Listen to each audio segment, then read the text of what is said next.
अस्सलाम वालेकुम स्टूडेंट्स। तो आज की वीडियो बहुत ही ज़्यादा इन्फॉर्मेटिव होने वाली है। आज हम बात करने वाले हैं जॉन कीट्स की लाइफ पे। मुकम्मल तौर पर जॉन कीट्स के बारे में हम जानेंगे, यानी जॉन कीट्स की बायोग्राफी को हम आज डिस्कस करेंगे। John Keats English romantic poet थे। इसके अलावा ये सेकंड जनरेशन पोइट और लेट रोमांटिक पोइट के तौर पर भी जाने जाते हैं। अब बात कर लेते हैं कि जॉन कीट्स का जन्म कब हुआ था।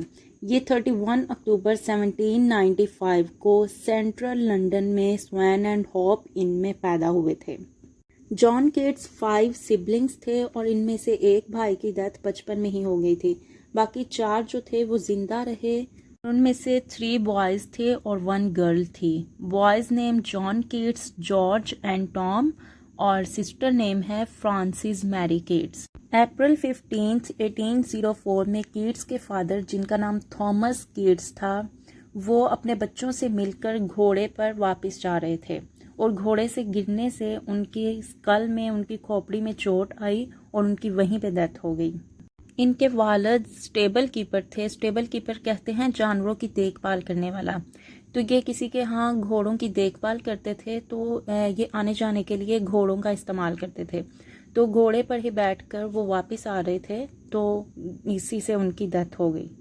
इसके बाद कीट्स की मदर, जिनका नाम फ्रांसिस जेनिंग्स कीट्स था, वो टीबी के मर्ज में मुब्तला थीं और वो 1809 में उनकी डेथ हो चुकी थी। जब उनके फादर की डेथ हुई तो कीट्स ओनली 8 इयर्स ओल्ड थे, लेकिन जब उनकी मदर की डेथ हुई तो वो 14 इयर्स ओल्ड थे। उनके पेरेंट्स की डेथ के बाद जॉन कीट्स घर में सबसे बड़े थे, तो वो घर के लीडर बन गए और वो अपनी ग्रैंड मदर के पास, जिनका नाम एलाइस जेनिंग्स था, उनके पास जाकर रहने लगे थे। ये थी जॉन कीट्स की फैमिली इंफॉर्मेशन। अब हम जॉन कीट्स के एजुकेशन के बारे में बात करते हैं कि उन्होंने एजुकेशन का स्टार्ट कहाँ से किया।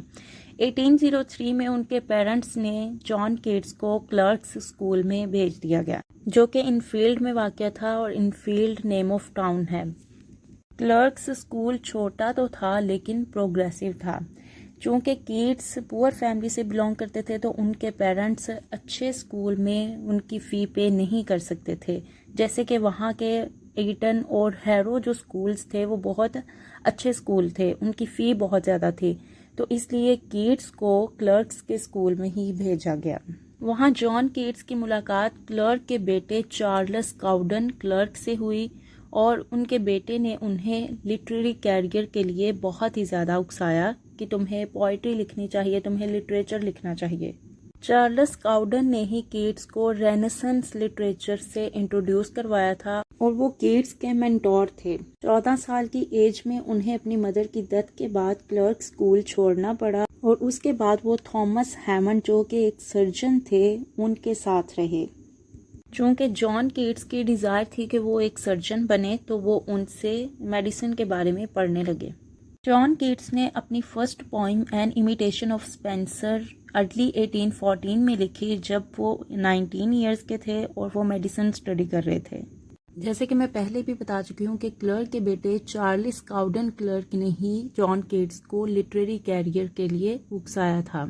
तो चार्ल्स काउडन ने ही फर्स्ट टाइम जॉन कीट्स की ली हंट से मुलाकात करवाई थी। ली हंट कौन थे? ये एक इन्फ्लुएंशियल पोइट थे और ये बैरन और पीबी शैले के बहुत अच्छे दोस्त थे।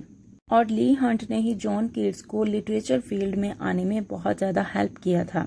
1816 में ली हंट ने ही जॉन कीट्स की सोनेट, जो कि ओ सोलिट्यूड थी, उनके मैगजीन द एग्जामिनर से ली गई थी, उसे फर्स्ट टाइम पब्लिश करवाया और ये उनका फर्स्ट प्रिंटेड वर्क था। His poetry was inspired by Leigh Hunt's style. उनकी पोइट्री में हमें ली हंट का बहुत ज़्यादा स्टाइल मिलता है। सोनेट के पब्लिश होने के बाद जॉन कीट्स को बहुत ही ज़्यादा लोगों ने क्रिटिसाइज़ किया, उनको बहुत ज़्यादा क्रिटिसिज्म का सामना करना पड़ा। मतलब लोग कहने लगे कि ये बहुत ज़्यादा चाइल्डिश लिखता है। इसके बाद भी ली हंट जॉन कीट्स को मोटिवेट करते रहे कि तुम कर सकते हो, तुम एक पब्लिक फिगर बन सकते हो, और उन्होंने बहुत ज़्यादा मोटिवेट किया जॉन कीट्स को। 1817 में जॉन कीट्स की पोइम्स का फर्स्ट वॉल्यूम पोइम्स भी आ गया। वॉल्यूम होता है यानी उसमें पोइम्स कलेक्शन थी, जिसका टाइटल ही था पोइम्स, और उसमें ये वाली पोइम्स थी, I stood tiptoe sleep and poetry and on first looking into Chapman's Homer. In May 1817 में जॉन कीट्स इजाबेला जॉन से छुट्टियों के दौरान एक विलेज में मिले और इस विलेज का नाम बो पीप था, जो कि हेस्टिंग्स के करीब ही वाक़या था। और इन दोनों में अच्छी खासी दोस्ती हो गई। इजाबेला ब्यूटीफुल थी, टैलेंटेड और वेल एजुकेटेड लड़की थी। यहाँ तक कि इन दोनों में सेक्सुअल अट्रैक्शन भी थी and they seem to enjoy circling each other. और ये सब उन्होंने अपने लेटर में बताया जो कि उन्होंने जॉर्ज को लिखा था कि वो 1818 से 1819 तक उनके साथ सेक्सुअल रहे हैं। जॉन कीट्स की जस्ट इजाबेला बिलव्ड नहीं थी, बल्कि इनकी एक और बिलव्ड थी जिनसे ये पैशनेटली लव करते थे, जिनका नाम है फैनी ब्राउनी। ये फैनी ब्राउनी से सितंबर 1818 में मिले और जब इन दोनों की मुलाकात हुई तो जॉन कीट्स की उम्र 23 साल थी और फैनी की उम्र 18 थी। और कीट्स की मुलाकात फैनी से तब हुई जब ये अपने भाई टॉम को नर्स कर रहे थे, यानी जब उनकी देखभाल कर रहे थे। और टॉम, मैंने आपको बताया है कि ये उनका भाई था और ये टीबी के मर्ज में मुब्तला था। और फैनी के भी बहुत से फैमिली मेम्बर्स ऐसे थे जो कि टीबी की वजह से वो खो चुकी थी। Their relationship was intimate but brief. बहुत से बायोग्राफर्स ये लिखते हैं कि जो इनकी सोनेट ब्राइट स्टार है उसका जो फर्स्ट वर्जन है वो इजाबेला पर लिखा गया है, लेकिन जो इसका फाइनल वर्जन है वो फैनी के लिए लिखा गया है। और कीट्स अपनी इस पोइम पर अपनी लाइफ के लास्ट मंथ्स तक लिखते रहे हैं और अल्टीमेटली ये पोइम फैनी को ही एसोसिएट करती है, यानी ज़्यादातर इसका जो पार्ट है ये फैनी के लिए ही लिखा गया है। By the end of June 1819 Keats और फैनी की बहुत ही अच्छी अंडरस्टैंडिंग हो गई थी और इन दोनों की एंगेजमेंट भी हो चुकी थी, लेकिन ये एंगेजमेंट फॉर्मल नहीं थी। कहा जाता है कि फैनी कीट्स से शादी करने के लिए राजी भी हो चुकी थी, लेकिन कीट्स ने खुद ही इनसे शादी के लिए इनकार कर दिया था क्योंकि ये फाइनेंशियली स्ट्रॉन्ग नहीं थे। और फैनी से शादी ना करने की वजह से ये बहुत ज़्यादा डिप्रेस्ड रहे। इनके डिप्रेशन की एक और वजह उनके भाई टॉम की ट्रेजिक डेथ थी, जिनकी 1818 में डेथ हो चुकी थी और वो इस वजह से भी बहुत ज़्यादा डिप्रेशन का शिकार हो गए थे। Then he continued his work to write poetry. इतने डिप्रेशन के बावजूद भी उन्होंने पोइट्री लिखना नहीं छोड़ा था। 1820 में जॉन कीट्स को ये पता चला कि वो भी टीबी के मर्ज में मुब्तला हो चुके हैं और उनका ख्याल था कि जब वो अपने ब्रदर टॉम की देखभाल कर रहे थे तो उसी दौरान उनको टीबी का इन्फेक्शन हुआ था। और कीट्स को ये रियलाइज़ हो चुका था कि ये उनकी डेथ वारंट है, यानी कि उनको पता था कि उनकी मदर को टीबी था, उनकी भी डेथ हो गई, उनके भाई को टीबी था, उनकी भी डेथ हो गई। तो उनका ये ख्याल था, उनका ये एहसास हो चुका था कि अब मेरी बारी है।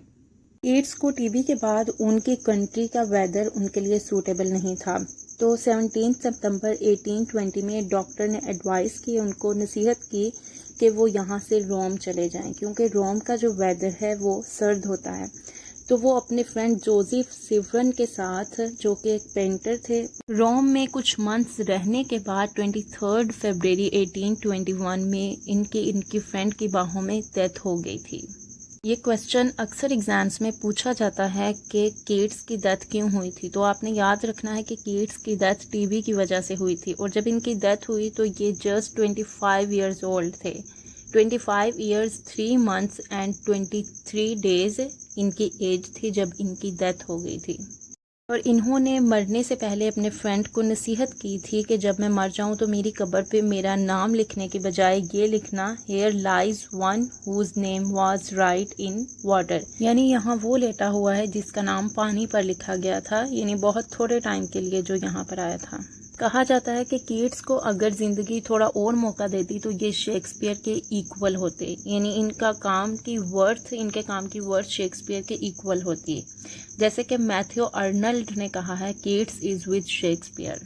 कीट्स के टैलेंट को फर्स्ट टाइम पीबी शेले ने ही अप्रिशिएट किया था। कीट्स होमर के बहुत बड़े फैन थे, लेकिन ये उसे पढ़ नहीं सके थे क्योंकि ये ग्रीक लैंग्वेज में लिखी गई थी। कीट्स बिलीव करते थे कि truth is beauty and beauty is truth. वो नेचर की ब्यूटी को बहुत ही ज़्यादा अप्रिशिएट करते थे, अपील करते थे बिकॉज ऑफ 5 सेंसेस। 5 सेंसेस कौन सी हैं? Touch, taste, smell, sight and hearing. यानी उन्हें नेचर्स ब्यूटी बहुत ज़्यादा इम्प्रेस करती थी। इन अदर वर्ड्स उन्हें सेंसस पोइट भी कहा जाता है। और जॉन कीट्स नेगेटिव कैपेबिलिटी भी रखते थे। इन्होंने फर्स्ट टाइम नेगेटिव कैपेबिलिटी को इंट्रोड्यूस करवाया था। ये तो हो गई इनकी बायोग्राफी। अब हम जॉन कीट्स के कुछ इम्पोर्टेंट वर्क्स को डिस्कस करते हैं। जॉन कीट्स के इनकम्प्लीट वर्क्स ये थे: the eve of ST. Mark, the fall of Hyperion and Otho, जो कि एक पोइटिक ड्रामा था। ये तो हो गए इनके इनकम्प्लीट वर्क्स। अब कीट्स को ऐसी कौन सी पर्सनैलिटीज़ थी जो कि उन्हें बहुत ज़्यादा इन्फ्लुएंस करती थी? उनमें एडमंड स्पेंसर थे, जॉफ्री चौसर थे, जॉन मिल्टन थे और ली हंट थे, जो कि उनके फर्स्ट कैरियर फ्रेंड थे। जॉन कीट्स के मेजर वर्क्स कौन से थे? पॉइम्स वॉल्यूम, जिसका मैं पहले भी बता चुकी हूँ, पॉइम्स वॉल्यूम इन 1817 में लिखी। एंडीमियन एक पोइटिक रोमांस है जो कि 1818 में लिखा। हाइपेरियन अ फ्रैगमेंट इन 1818 में लिखा गया। ऑथो द ग्रेट इन 1819 में लिखा गया। The fall of Hyperion a dream 1819 में लिखा गया। इसके अलावा Lamia, Isabella, the eve of ST. Agnes, जो कि 1820 में लिखे।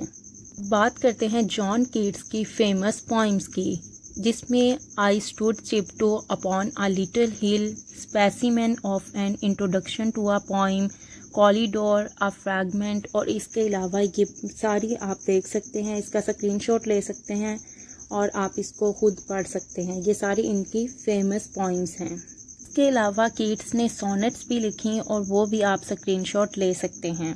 जॉन कीट्स अपनी पोइम्स में एलिट्रेशन का बहुत ही ज़्यादा यूज़ करते थे और इसके अलावा फैनी के लिए ये बहुत ज़्यादा पैशनेट थे। इन्होंने लेटर में एक कोट लिखी थी फैनी को, love is my religion, I could die for it, जो कि इनकी बहुत ही फेमस कोट है। मैंने कोशिश की है कि अपनी इस वीडियो में आपको ज़्यादा से ज़्यादा नॉलेज दे सकूं। आई होप सो कि आपको जॉन कीट्स की बायोग्राफी समझ आई होगी। वीडियो अच्छी लगी हो तो लाइक कीजिए, शेयर कीजिए और मेरे चैनल को सब्सक्राइब कीजिए ताकि आने वाली न्यू वीडियोस आप तक पहुंच सके। अल्लाह हाफिज़।